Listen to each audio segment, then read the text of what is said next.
Welcome to the Speed Studio podcast, where art accelerates business, design drives performance, and we explore the culture of speed with athletes, business leaders, and creatives who define it. Welcome to the Speed Studio podcast, episode 129, our favorite number. 129 on 29. It's a great time. It's funny when I talk to runners about 29, like Highway 29, they never have any idea what I'm talking about. Of course not. Why would you run down Highway 29? Well, but like even people who live close to it still have never ran down. Well, maybe if you use Roosevelt Highway, maybe? I've done both. Oh, okay. Like, what? I'm like, I'm not really from Atlanta. No, you don't know. I mean, they do. There are actually a lot of road running races that come down the end of it there. Yeah, there's one I think that starts at I think it starts in College Park. Yeah. That does run down. I think they ran on it. They just don't know what it's called. But runners don't know what road they're on ever. It's so weird. We won't go into that because we've already beat that horse. It's been an eventful 48 hours. Yeah, for those of you that don't follow me on Instagram, super bummed because, per usual, I signed up for a race and cannot do it now. Not because of me, but because the cartel decided to take over Puerto Vallarta. Yeah, we thought we could break the curse with me purchasing the registration and surprising you with it. Mm-hmm. But clearly that hack did not work. The cartels have taken over, and we've decided that with a week to go, it's probably not worth getting kidnapped. You know, like, part of me, wants to go still, because I want to just, we could just stay at the resort and not leave the resort, essentially. Well, we could do that, because we've paid for everything. Well, that's what's frustrating, is, we can't get a refund on anything. Yeah. UTMB is acting like it doesn't even exist. They haven't, people, it's a pretty big drama right now, because UTMB Puerto Vallarta has not come out and said anything. They're still posting, telling people to register for the event. Right. They posted during the chaos of cars being looted and burned and people being forced out of their vehicles at gunpoint and military copters flying over people on their rooftops. They posted, be sure to register. It's weird. I'm like, maybe they don't live there? Maybe they don't. It's got to be. Their social team doesn't actually live in Mexico and also doesn't watch the news. But they're getting killed on social media though. Not UTMB Corporation. If you need some consultative advice on how to communicate effectively with your customers, we're here for you. I'm really surprised. I don't know if you ran into this, but I'm really surprised at how many people I've talked to that have no idea this is happening. Well, yeah, that's why we need to talk about it, because I guarantee you most people that are listening to this don't know what we're talking about. I posted a story from, I don't know if it was the New York Times or some sort of news source, not just a TikTok. Yeah. About what was happening, and basically it was just super bummed that I can't do this race anymore. And people were like, "What? What's happening? What's happening in Mexico?" And I'm like, "Y'all." Because people don't watch the news; they just wait for something that's relevant to their algorithmic feed to tell them what's important in their life. Yeah, it's kind of. Yeah, it sucks because it was Sunday afternoon. I saw it. I think I got Alert Wall Street Journal and saw that it was happening, and saw that it was literally Jalisco. The state of Jalisco. Yeah, Guadalajara, and more importantly, Puerto Vallarta, which, they haven't killed anyone that we know of, but they are sending a message, I think, to the Mexican government that they can if they want. Basically, what they did is they went around the city, they burned all of the gas stations down, they burned the Costco, and then more importantly, they were stopping cars, buses, tourist buses, going on, forcing people out of the bus at gunpoint. I mean, a lot of these tourists thought they were going to die. Yeah. They thought they were going to get abducted. And they instead set the buses on fire, set the cars on fire in the middle of the street. And apparently they were all on motorcycles. It was hundreds of motorcycles with two guys, one with a gun and the other one lighting stuff on fire. So, I mean, it's one of those things where it doesn't behoove the cartel to take American or really any other hostages from any country, but especially America, because of how much, we're their neighbors and how much force we can apply very quickly, as everyone has seen. Yeah. It doesn't really do anything for them to do that unless it gets to the point where they're so, because they're not trying to prove a point to America, they're trying to prove a point to the Mexican government, the Mexican military, that they're not in charge, that we can destroy tourism. Yep. And so this was their way of not taking hostages. This is obviously my opinion, but like if I'm a cartel leader, I'm like, do not kill anyone, because once you kill an American or take an American hostage, we're all effed. Yep. Because they're going to come into, like, everyone knows where they're making all these drugs. People just leave them alone. Yeah. And so if they kidnap or kill an American, like, that's over. Like, their business is then completely effed. And if they just make it so scary or make people feel like if I go there, something bad is going to happen to me, they unilaterally destroyed all tourism in pretty much all of Mexico, because now people don't even want to go to Mexico City. They don't want to go. I mean, they went into the airports threatening people, and so I think they achieved what their goal was, which was not to kill anyone, but to just make it scary enough that the tourists would be hurt. It worked. I was talking to, so we have a business mailbox in, anyways, doesn't matter. But we have a business colleague. Yes, and so when I went in to pick up some packages today, I was talking to the guy who owns the business center. And he's Indian, and he was like, he and all of his guy friends, they're all Indian.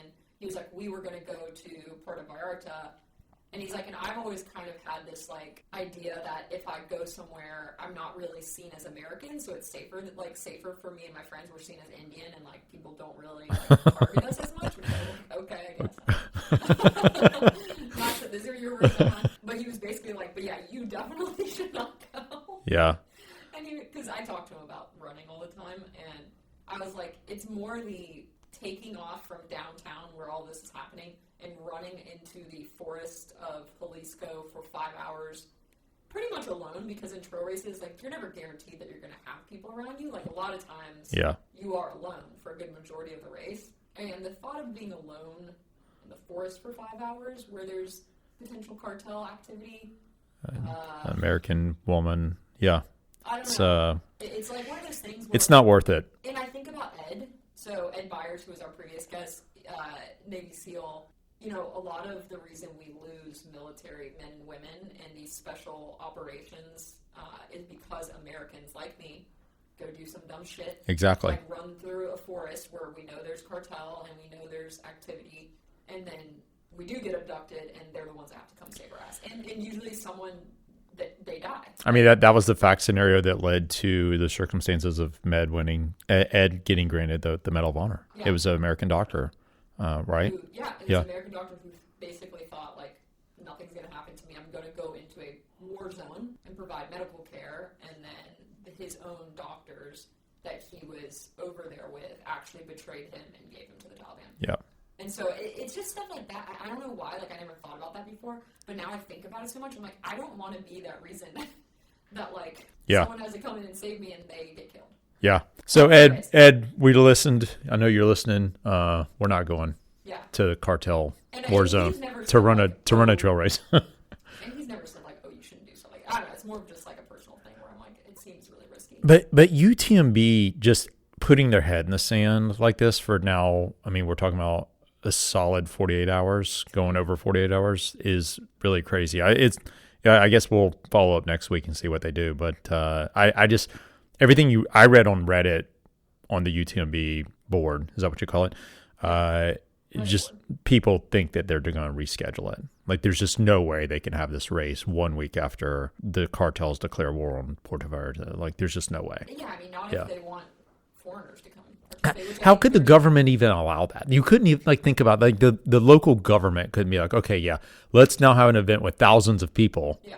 Right, literally right here where they're burning buses a week ago. Like, there's just no way. Yeah, I mean, I don't know that their local government is that sophisticated, but could be.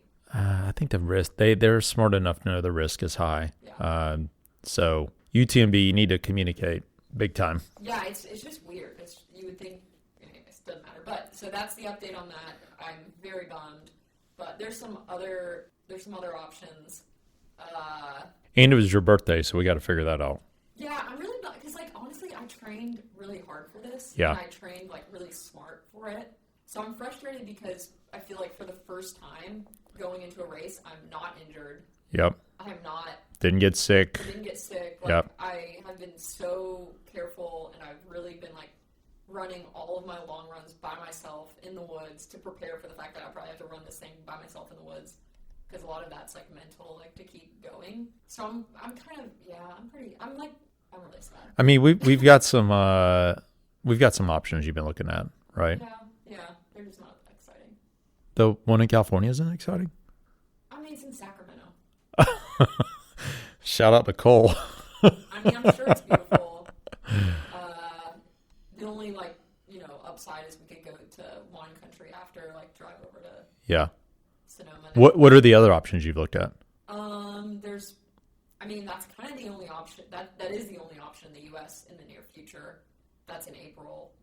And then there's one at the end of May that's in Pennsylvania. In State College. Yeah, I think. It looks pretty. Yeah, would be beautiful. That doesn't really get me that excited. Yeah. To go to Pennsylvania to do that. Yeah. And also, I kind of wanted to just, now my training is kind of where do I go from here? Right, you were looking forward to this being over so you could ride your bike more. It's hard. I don't know. Running is hard because you kind of peak for these races, and then you have a very specific amount of taper, and so then it's do I go all the way back down to zero and then go all the way? I don't know.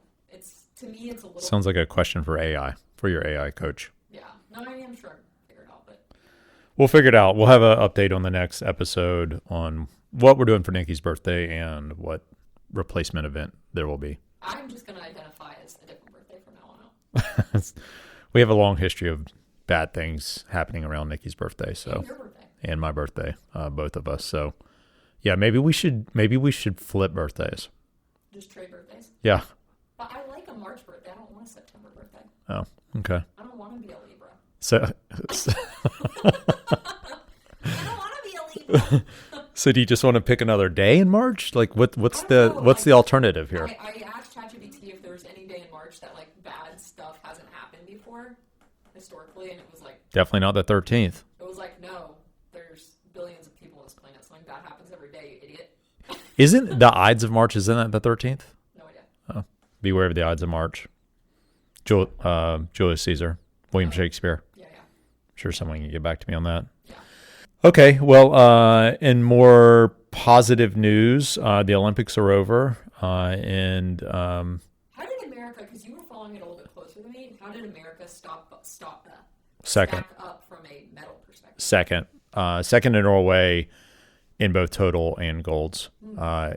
A country that is the size of Minneapolis, Minnesota. Olympics, it's their thing. Well, yeah, and they're freaks of nature. That's the thing is everyone's it's such a small country. How can they have so many medals? Well, it's because their whole country are athletes. Yeah, they're Vikings. So think about that. Everyone does something athletic. Think about the world that we live in. When you encounter someone, it's very unusual that they're an athlete. Yeah, that's true. In a place like that, everyone does something. Yeah. Everyone runs, everyone rides, everyone skis, everyone Nordic skis.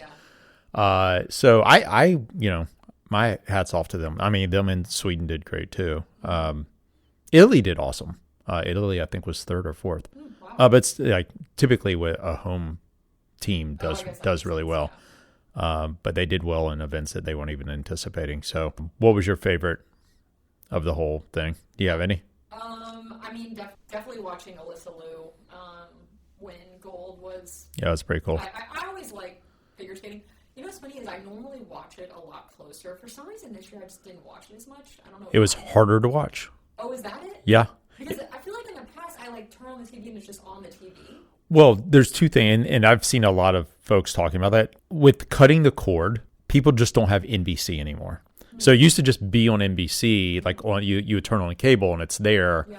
They would then feed you highlights. They would have the highlight shows. We cut the cord. There's no NBC for us. The only way to watch it is through the Peacock app. Yeah. So you had to go into the app, and they did have a nightly recap thing, but it wasn't very good. So you had to go searching for it. Yeah. You'd have to go search for the replay. You could watch everything on replay.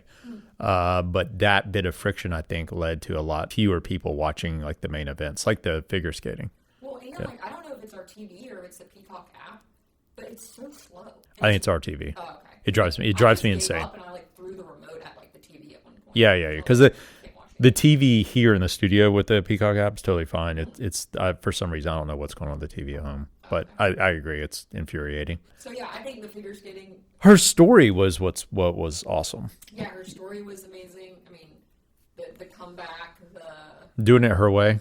I like that story because I think it... And this actually can be a good segue into gravel as well. But this idea that now people have the resources and the ability to kind of take their destiny take their training, their destiny into their own hands. Yeah. I mean, I feel like that's how I would want to do it. Yeah. You know? It's just like you don't want this like formal process where some guy or girl is telling you exactly what to eat, what to do, what to sleep, where to train. It becomes so daunting. Like, I'm sure some people love that. Yeah. Like that kind of militant lifestyle. But for a lot of creatives, which she's clearly extremely creative, she doesn't thrive in that. So no, it was just refreshing to see her not take it so seriously and then be really good at it. Yeah. It's kind of like Pogača. Yeah, and I feel like what was the guy, the one who the quad god? Yeah, he was like supposed to be this knockout sensation. Choked. He just choked so bad, which was so disappointing because he's really young, right? He's super young. Yeah. It was, I felt super disappointed for him, obviously, but I think it's a good lesson for him because he did. I think there's a fine line with athletes between being cocky and being confident. He was erring on the side, from my perspective, of being a little cocky. Yeah. So maybe this will humble him a little bit and he'll come back even. He said as he was getting ready to start, it was the most nervous he'd ever been. Yeah. Like for the first time, he was like nervous. I think that like cocky attitude that you see sometimes with athletes is like overcompensating for nerves. Yeah. At least that's kind of how I feel, but. Yeah, I didn't watch. I mean, I saw the highlight of figure skating, but I didn't watch any of it. I watched a lot of the Nordic stuff. I watched the biathlon, which, by the way, we found out the biathlon is the most viewed event in the Winter Olympics. What sport would you want to do if you were going to? Oh, definitely biathlon. So cool. Just the combination of the cross-country Nordic skiing and the having to come up to the line and slow your heart rate and be able to shoot accurately, and then the challenge of that is just like so cool to me. I wonder how people get into that. It's got to be like family. I think you grew up in Sweden, Finland, or Norway. But like in America, how do you get into that? I don't know. I think the athletes that were doing that were mainly from like Utah. Okay. Like, so it's probably just a cultural thing. Like that's what people do. Yeah. I think probably in America, they're probably really good at Nordic skiing, and then they see an opportunity to make the Olympic team if they got good at shooting too. Yeah. I think that'd be a pretty fun one. Be really fun. I also think skimo. Skimo was cool. Yeah, I mean, I had never watched it before. I guess, I don't know if it's like relatively new sport or if I'm just all of a sudden hearing about it more. First time in the Olympics. Okay. Yep. But when I first heard about it, it was actually from Ansley because Elliot was our friends that live in Colorado. When they moved there, they went from, riding bikes all the time to having to do something over the winter, and that's kind of what they chose. Mm-hmm. And so I was like, oh, that's interesting. Like, you basically just ski uphill as fast as you possibly can and then ski downhill when you get to the top. Well, and you got to run upstairs. Kind of like an obstacle course, so I think that'd be really fun. Well, it's like cyclocross. Yeah, and then... But you hate cyclocross, so... Yeah, I don't know, but it looks a lot more fun. Yeah, it looks a lot more fun. Yeah, because they're going faster. Yeah, so I think that'd be pretty fun. Yeah, it looked really cool. I had never seen it before. People described it to me, so the whole like ripping off the skins and all that, but to see them actually do that... It's pretty great. And then I didn't realize their skis, when they're skiing down, they're so unstable. Yeah. So you got to be super skilled to go that fast downhill. Did you see that Lindsey Vonn almost had to get her leg amputated? I did, yeah. It's really broken. She's so lucky that doctor was able to just fillet her leg open on both sides and like essentially let all the air out. Ugh, yeah. Because I guess I don't know exactly. I'm sure Alan McDonald can explain this to us, but the way she posted was that they had to like fillet her leg to let air. I don't know. No idea. That's terrifying. I saw the X-rays and made my X-rays look like nothing. Whew. Yeah, it was bad. To me, definitely the highlight was the last day, the hockey game. I mean, both the women and the men winning gold. Women is like, it's almost like our soccer team, so we kind of expect them to win. Yeah. So there's a lot of satisfaction in that. But the men's hockey game was happening while I was riding. Went to do the airport ride, which was a huge mistake because the wind was so bad. And I was getting blown up on all the various group chats that I'm on because I think most people stayed home to watch it. So I had to go back and watch it. I haven't watched a hockey game, I bet, in 15 years. Yeah. And I was glued to the TV. Do we have a hockey team here? No. We used to. We used to have the Thrashers in NHL team. I knew when I first moved here, we had a hockey team. Yeah, we had the Thrashers, and they moved because no one went. I think I went to one game. Maybe. Anyways, I like hockey. I didn't end up watching it because, again, I, for some reason, just don't watch TV anymore, which I should have because it sounded really amazing. I mean, I'm just glad that we beat Canada. it just was like, I can't even describe the intensity of the game. I forgot how intense hockey can be. In the NHL, it's not as intense because it's professionals and, they care, but they don't care that much. This was like, I hate you. And they couldn't fight or they'd get expelled. So they were just hitting each other with intensity that I forgot existed. Like, I was actually thinking, like, I always consider professional cyclists to be the toughest athletes in the world. When I watch a hockey game like that and I see those guys sitting there, like, they do get to take shifts and they take breaks, which you don't get to do in cycling. But those are some tough mothers. Like, they are tough. The average size was 6'2", 210 pounds, and they're just skating so fast and just hitting each other so hard.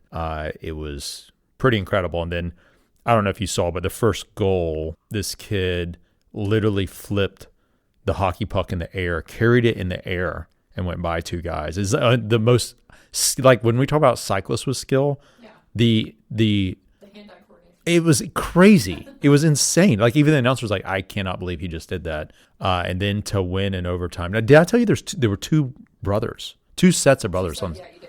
And one was the Kachucks, like Keith Kachuk. I grew up watching their dad play. And so to see them playing, and then the other brothers, one of which scored the game-winning goal after almost losing the game for us because he got a penalty. I had to sit out for 4. So they had a 4-minute power play. And then he comes back in, gets hit high-sticked in the face, breaks his teeth out, stays in, and then wins the game in overtime. It was like a movie. It was like literally I'm sure they'll make a movie out a movie. And they were all doing it for their teammate who had died 2 years ago. Him and his brother were hit. They were cyclists, and they were hit by a drunk driver. At his sister's wedding. And so then to bring those two young kids onto the ice. 3 kids that basically never met. Yeah, and to bring them onto the ice and with the jersey, I mean, it was such an emotional thing. Like, if you weren't touched by that scene and like what happened, then you're just not a sports fan. Like, it was winning it for the first time in 46 years. Just, there's not many moments, I think, in sport that you'll remember for the rest of your life. Like, that's definitely one of those moments. So did they do like a whole, like, we're going to Disney World? Like, what's the celebrate? Like, how do they celebrate? Well, the celebration has put a little bit of a tarnish on afterwards. They didn't do the I'm going to Disney World, but the director of the FBI was in the locker room afterwards drinking beer with them. And is that the Indian guy? Yeah, Kash Patel.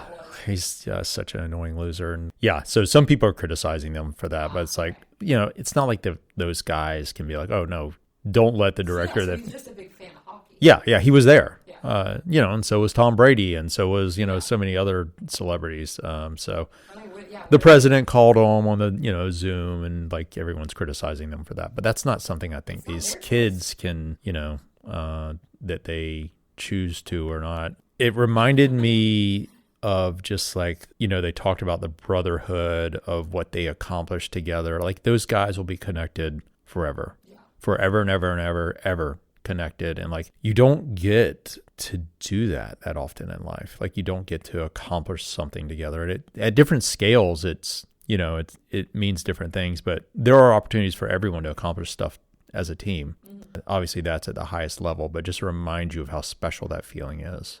When you do something together as a team, like you accomplish something together as a team. Like we talk about, like when Michael wins or Cole wins, we feel like we've all been a part of it and we've done it, and it's a special feeling.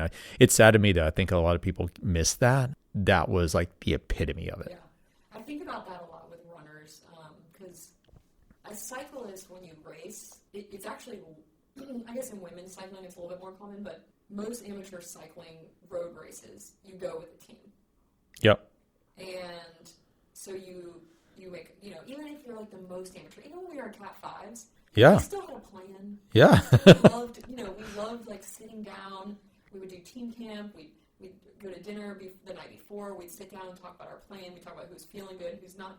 And then if someone on your team wins, it feels like a win for everyone, and it's like such a great feeling. And it's interesting because and there's definitely a lot of runners who, I would say like the way you can kind of do that as a runner. So my friend Chris, who I train with, he volunteers to do a lot of like pacing in these races. So he'll do like a pace group and help people accomplish their goals. And he's like, for me, he's like, that's more fulfilling than me running the race. He's like, I love like having a group of people that I help cross the finish line. He's like, it feels like a win. Yeah. But there's a lot of runners who have this mentality, and it kind of makes me sad sometimes when I talk to someone about this. But they say that they can't race or they can't just run for fun with friends or to help people because they're too competitive. They have to race no matter what, and that's such a sad mindset to me because you never get like the pure joy of helping someone to the finish line. Because I've had people help me make it to the finish line, and I've helped other people make it to the finish line, and I 100%, 100 times out of 100 times would choose that over my own self winning a race. Yeah.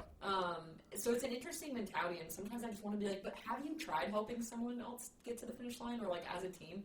Because I promise you it's much more fulfilling than...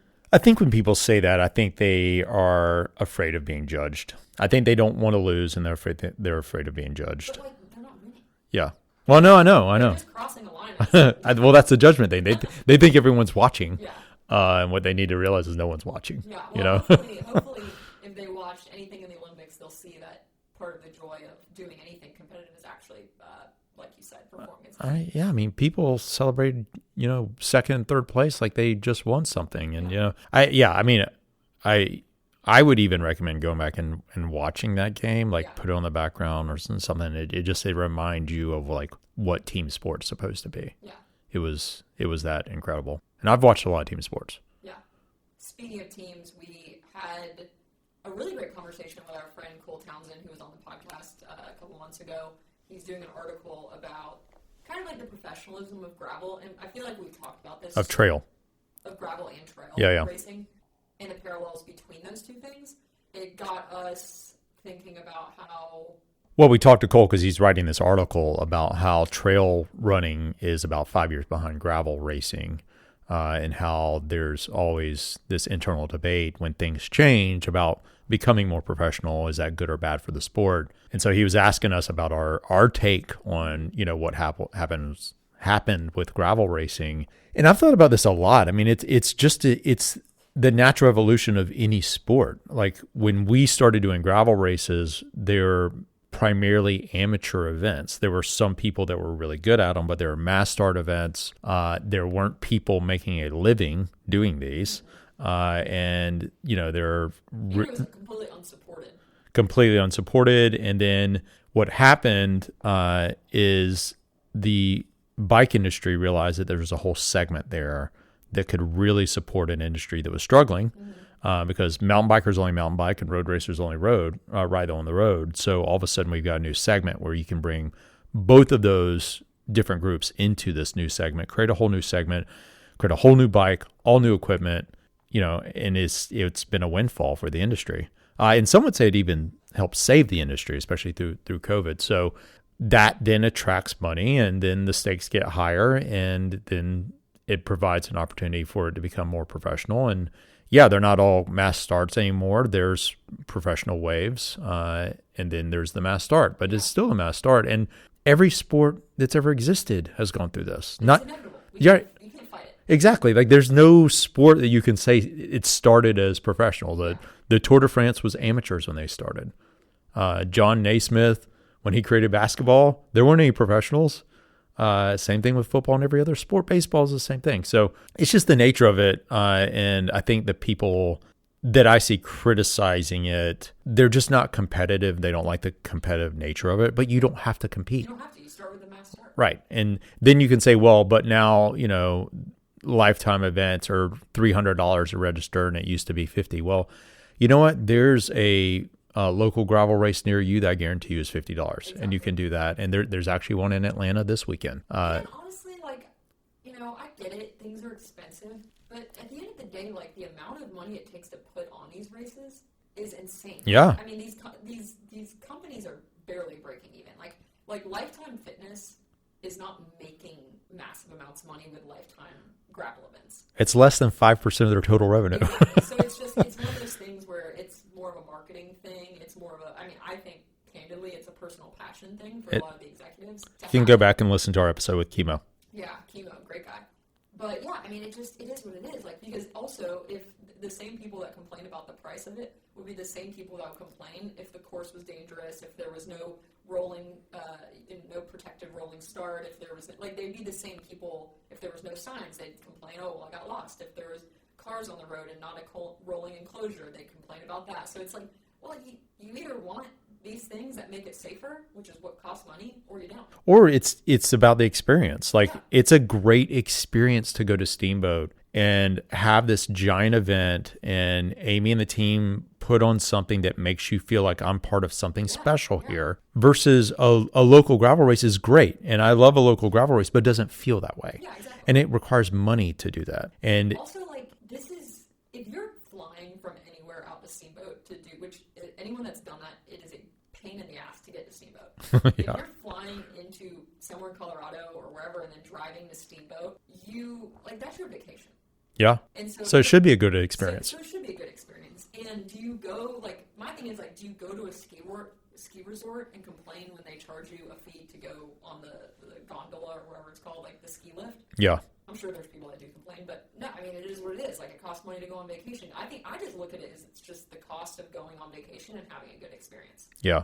Like, that's just it. And then there's the other whole side of it is, look at the fact that it's presented an opportunity for these athletes to do what they love and make a living at doing it. And if this didn't exist, that wouldn't be possible. Yeah.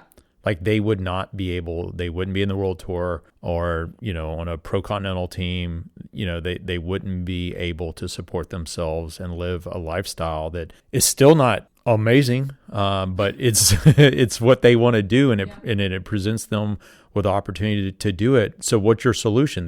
That those people, we just don't have professional gravel racers? Like, and I think that's the debate too that we talked with Cole about, because I think what's coming is, obviously teams and professional gravel teams. And there's been loose confederations over the last few years, like PA and even the Santa Cruz team that Keegan had. But they weren't, I don't think, from my perception, is they weren't actively working for each other. They were sharing support and resources.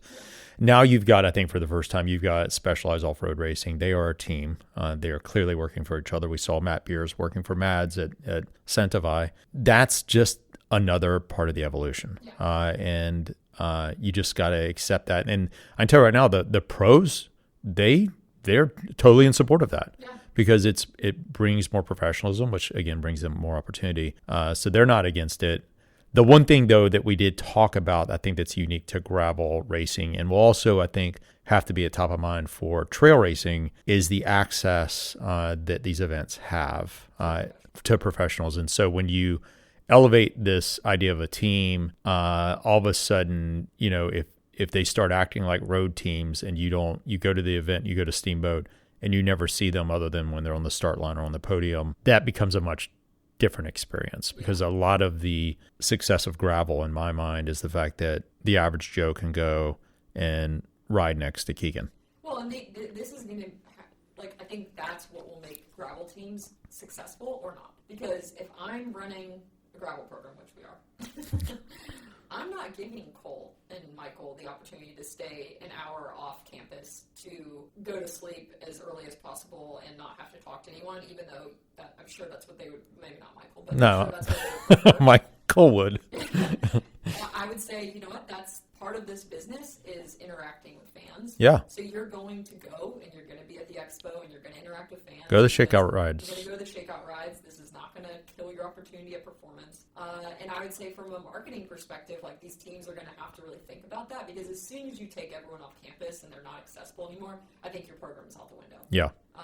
They have to be very deliberate about this. They just have to be very deliberate. Yeah. I think the only other thing that I feel like, because I believe Michael mentioned it, is like lead vehicle, like caravans. Mm-hmm. I think he said at Santa Vi there was like some people that had cars up the road that were like on the course. Well, yeah, for support vehicles, they weren't on the course like they weren't like racing like a caravan. But he meant they were like going up the course to the different feed zones, and they'd have cars there like with support. See, that I'm kind of like on the fence about, because I get it, it's part of the professionalism, but I'm also like, I do think the uniqueness about gravel is having this unsupported nature. I don't know, I just think it makes it more interesting to have to actually plan to... I think it depends on the event. I like that there's different events doing different things. Yeah. Like Unbound completely, you have to do it yourself. Yeah. But, a super intense race in Europe with 270 guys, I'm fine with there being neutral support or team support. I think it depends on the race. I like but that is, the evolution of the sport. Then that's what we talked about with Cole Townsend, is that inevitably, the sport's going to have to decide if they want one unifying governing body that's going to make these calls. It's going to decide that. I think about, which we didn't talk about Cole, but at some point, and I know a lot of these guys are they're already on whereabouts and getting tested by USADA and WADA and all the that's a good point. Organizations, but there's a lot of guys who aren't on whereabouts, yep. aren't on any of these testing, tracking sites. And so I'm not saying that like the majority of guys are doping by any means. I don't think that at all. But there's definitely going to be a point where if you're a pro gravel racer, you're going to have to get... Because it's not fair for guys that are on all these tracking sites to be racing against guys that don't have to do any of that. Because, Michael, just like a lot of the professionals, like he's literally going to update his whereabouts constantly, and they can come test him anytime. Yeah. I think that's to my point on the governing body thing, is like that the races are going to have to decide whether or not that's important to them. Yeah. And when they do, and then you've got to get a governing body involved, that's when they start to step in and put protocols around things and rules around things to make it more universal. And it is in the spirit of competition, though. Like, that's what we have to remember. Like, the reason the rules exist, and I know I don't agree with all the rules, like UCI rules, but they're doing it to make things fair. Yeah. And when the stakes get higher and higher and higher, which they are, especially with teams and more money coming in, then you will have bad actors do bad things. Yeah. Because they're desperate. They're desperate, right? And so to your point, I do. That is a part of gravel racing that bothers me, mainly because our racers are on whereabouts, because they race UCI, they race USA Cycling, and then you've got guys that just do gravel that don't have any controls. Yeah. And that is concerning. But what's interesting is like the professional trail runners, they do get tested. They do? Yeah. The top, what was her name? Joel. Oh, that's right. Yeah, she got busted last year. So then it's, those series has probably decided whether it's, Golden Trails, UTMB. So they probably decided that we want some type of WADA or some type of doping controls to make sure that, that it is fair. I think that is a bit of a dark cloud hanging over some gravel events that people aren't really talking about. Yeah. Yeah, and I didn't really want to bring it up yesterday with Cole, but it was something I was thinking about. Yeah. And I know he's newer to riding bikes and racing bikes because he's traditionally a runner. So I don't even know if he really thinks about that side of things as much, but it is something that I constantly think about. Yeah, because... Well, we just had a lot of friends be affected by it. Yeah, a lot. I got beaten a race by a guy that in that race was doping. So that's it's interesting to watch trail racing, evolve. Like Cole talked about 5 years behind gravel racing, and they're experiencing the same debates that gravel races have been experiencing. Speaking of trail running, there's obviously a lot of brands. What's interesting is we're seeing a lot of brands create these separate gravel clothes and shoes, and like they used to have, like every brand has always had like hiking shoes and trail shoes essentially, which have big like lugs and all of that, maybe the sole's like a little bit thicker. But now it's really gravel shoes. Gravel shoes, yeah. They've taken off this year. Yeah. So I find that interesting because I'm like, they're kind of just taking they're taking directly from the gravel cycling playbook. Yeah. And applying it from a marketing perspective to the running world. Yeah. Which I think is, I'm like, whatever. Like, if people want to buy a gravel shoe, fine. To me, I don't follow it that closely, but I am a Solomon fan, and I see they've just taken their running shoe and put like a little bit grippier, knobbier tread on their running shoe, and that's their gravel shoe. Yeah, I mean, I was thinking about it the other day because I was like, because my Saucony trail shoes are definitely like they're not meant for like extremely rugged terrain. Yeah. I would consider them honestly a gravel shoe because they're the lightest. They're the lightest trail shoes that I have been able to find.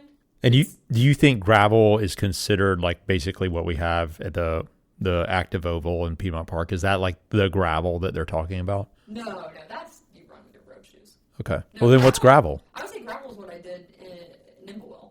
Oh, okay. Yeah. Run on a dirt road. Yeah, it's just a dirt road with gravel on it. Okay. I mean, climbing the Nimblewell, climbing that climb, like that's gravel. Yeah. But I could also do that on a road shoe.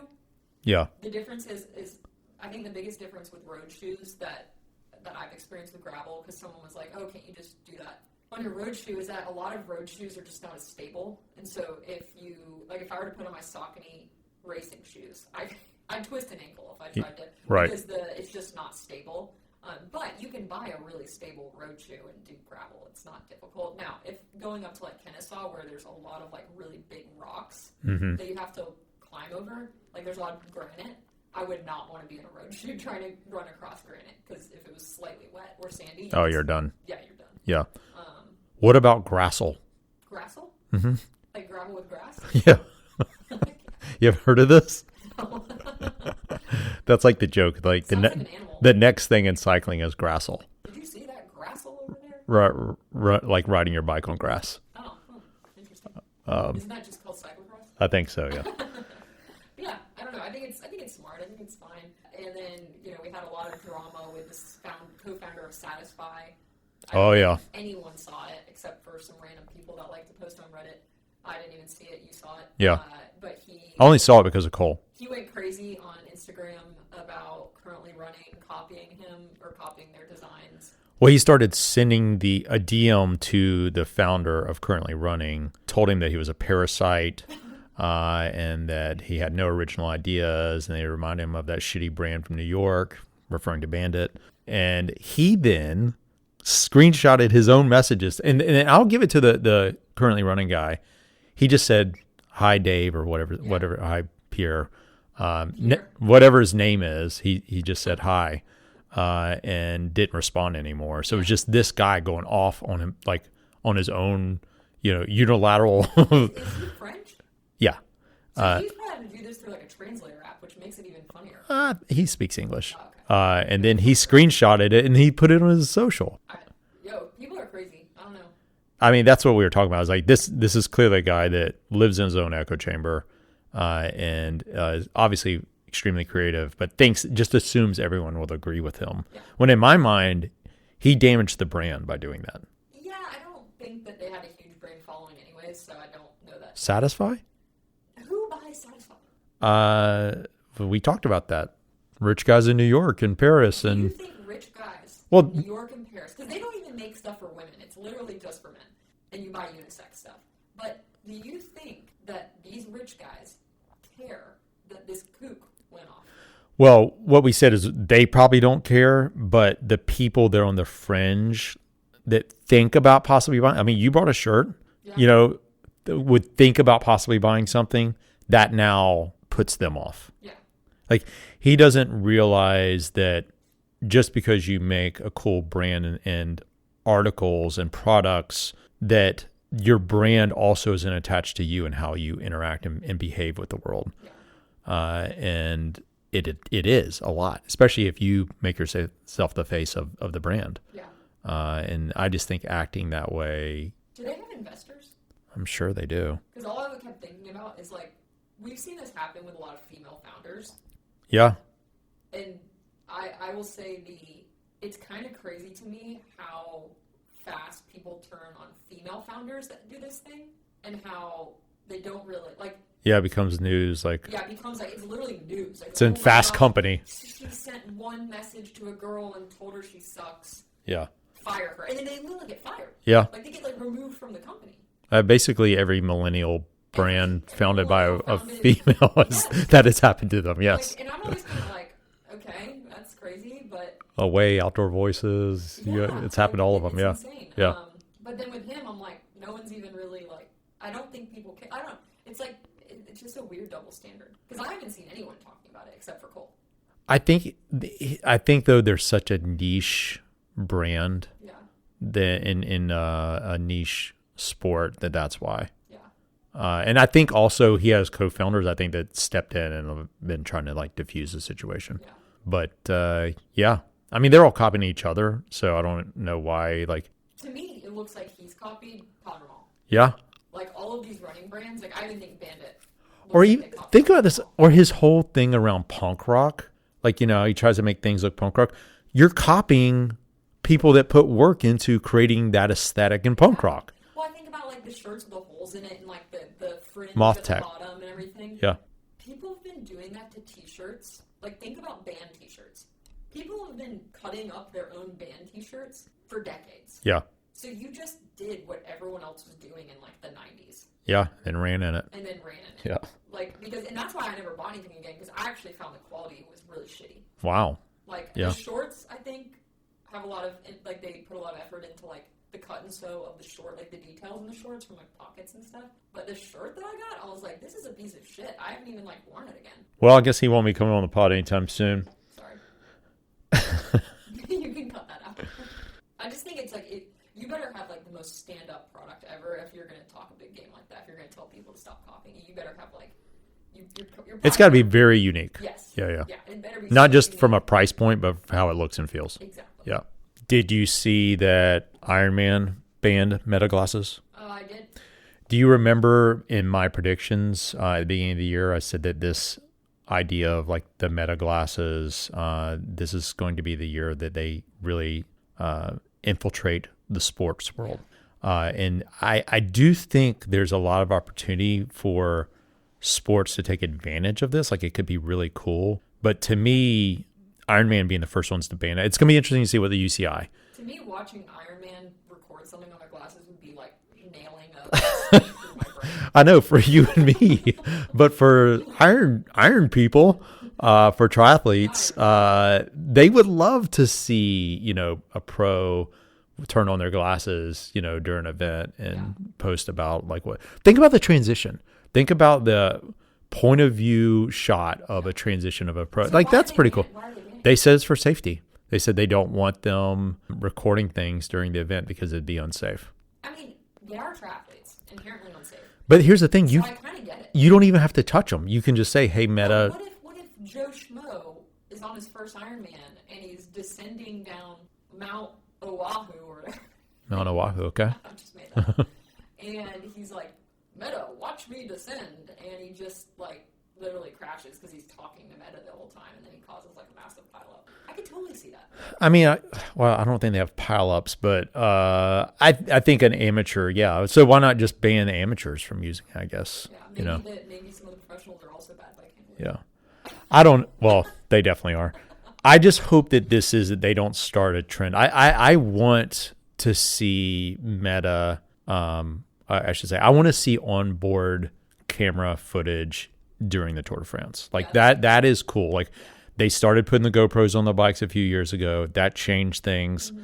It's all though, from the back of the bike looking at people behind you. But imagine if you have point of view and you could hear, and then imagine if you could stream it live, like during the event, go to Poggy's glasses and see what he's doing and who he's talking to. Or imagine if you had Meta glasses and you could stream what he was saying to your own Meta glasses and you could literally watch it as if you were on the bike. Oh, I think that's coming.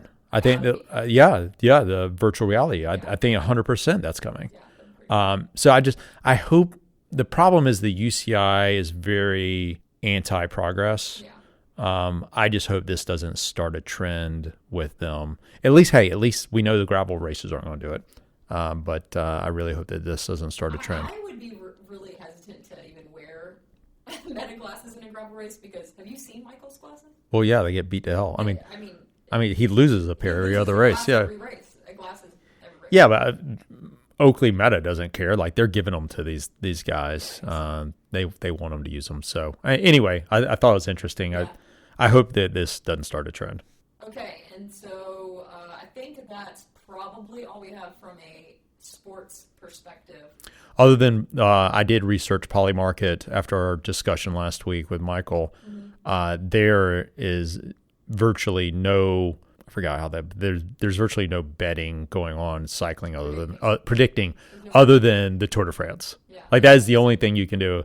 I was like, because when you said that last week, I was like, I wonder if there is any prediction markets that are attached to professional cycling. Have you predicted anything on Polymarket? No, I'd never even been on it until I went to research this. I don't want to because I just feel like It's a rabbit hole.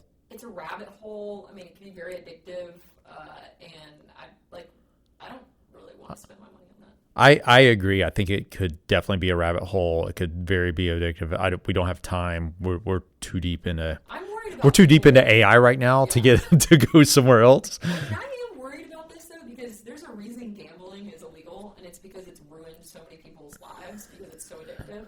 Yeah. And I'm like, now we just opened up this whole can of worms for all of these people that are already addicted to everything to become more addicted to things. It's just, I don't know. Well, it's ruined traditional sports in America. Yeah. I mean, now when you watch ESPN, all they're talking about are the lines on everything. I don't watch sports. Yeah, so that's already happened. The cat's out of the bag, the toothpaste is out of the tube. But The toothpaste out of the tube? yeah, you never heard that saying? No. You can't put toothpaste back in a tube once it's That's out. true, yeah. So that's already happening. You could put a cat back in the bag, though. So that one doesn't work as easily. That's true. But to Cole's point, though, I do see an opportunity there because the people setting the lines probably have no idea what they're doing when it comes to cycling. Yeah, that's true. So even the Tour de France, I don't know. And then they, Polymarket announced this partnership with Substack, which is just weird. Weird and confusing. The whole predictions thing, what's happening right now is it's very concerning. I don't know what's more concerning, what's happening with predictions markets or what's happening with AI. I think all of it because we know, I think AI, long term, I don't think predictions are going to destroy the world, but I do think, so last night. We had an analyst, you're going to say. So last night, I don't know if you've heard me do this, but you were telling me, which we'll talk about in a second, you were telling me about these analysts that wrote a Substack that essentially crashed the stock market yesterday. Yep. And then we went into this whole rabbit hole, like, you don't even want to be at our house at night, like, gosh, like, we're, like, talking about, like, the end of the world. So I looked over to Alexa, and I asked it, Alexa, will AI cause the end of the world, and how long will it take? And she responded, experts believe that there's a 25% chance of a great extinction event due to AI in the next decade. Yep. Not the next century, not the next 1,000 years. Yeah. The next decade. And I was like, say what? So Alexa, that sent us into a dark hole. That's scary. The fact that Alexa, because Alexa is basically AI. Yeah. I mean, what happened, I saw the market crash. I wouldn't say crash. The market going down significantly yesterday, and I was like, what is going on? And then I unbricked my phone and got all these alerts, and I went and read the Substack post by these analysts. And effectively what they're saying is, imagine it's 2028. Here's the situation, and here's what happened to make us get here. AI company stocks. Did those Booming. go up? Booming. Yes. I need to check my Charles Schwab. Yeah. So, and it's just, it's a doom loop that's created by AI that, it's not reality, but it painted a picture of what could happen. And it's already, what's happened the last, basically since February 5th, with SaaS companies, and they continue to decline because the market and people are starting to realize that, this is going to be a real game changer when it comes to software. Basically, the Substack said that everything is going to go to hell in a handbasket because all we have is white-collar jobs, and all those jobs will be eliminated. Therefore, everyone will be homeless and starving. 50% of the U.S. are white-collar jobs, and 75% of the GDP.